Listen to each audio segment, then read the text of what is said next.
ଜଙ୍ଗଲରେ ଗୋଟେ ଦୁର୍ଦାନ୍ତ ସିଂହ ରହୁଥିଲା।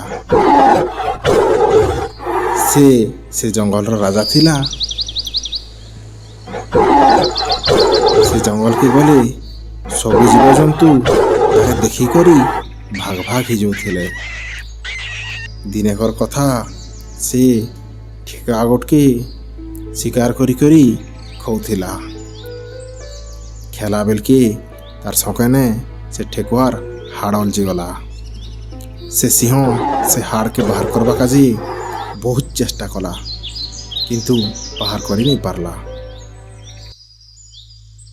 हेतकी बेले से गोटे कोलिया के देखला आरी कहला, ए गुलिया सुन सुन, मोर गलाने गोटे हाड़ अलजी जाइए, टिके बाहर करवा का साहाଯ୍ୟ कर।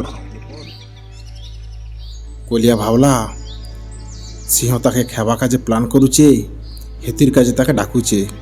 डरर मारे से कोलिया हेठानु छु चंपट हो गला।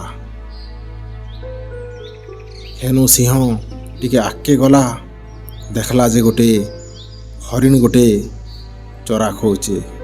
से हरिण के भी से डाकला, हेले हरिण भी सिंह आक्रमण कला बोली करी सेनु भागी गला।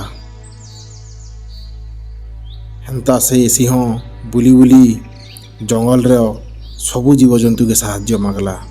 डरर मारे किए भी ताके साहाଯ୍য नहीं कले। सबु जीवजंतु ताके देखी करी डरर मारे भागी बुलुथिले। सेतकी बेले से सिंह देखला जे गोटे हाथी आम गछ तले ठिया ही करी आम तोलवा के चेष्टा करुचे, बाकी आम ताके खेटे नहीं हबार। सिंह हाथी के देखुथिला और तार पाके गला और हाथी के कहला, हाथी भाई किए भी मुखे साहाଯ୍য नहीं करबार। मोर प्रोटीन गोटे हाड़ अलजी जाइए, मुई बाहर करी नहीं पारबार, तुम टिके बाहर करी दियो। तारपरे से हाथी तार सुंढे ने सिंह के जोर से मारी देला परे तार सके अलजी थी हाड़ बाहर के बाहरी गला। तारपरे सिंह पूरा खुशी गला और हाथी काजे आम तोलवा काजे आम गछ उपरे चढ़ला और गछर डाल के धुनधुनी देला। आम सबू तले पड़ीगला और हाथी पेट पूरा आम के खाला। एंता करी सिंह हाथी के साहाଯ୍য कला और हाथी सिंह के साहाଯ୍য कला। तारपरे खुशी ने दुई लोग जंगल रे बुली बुलले।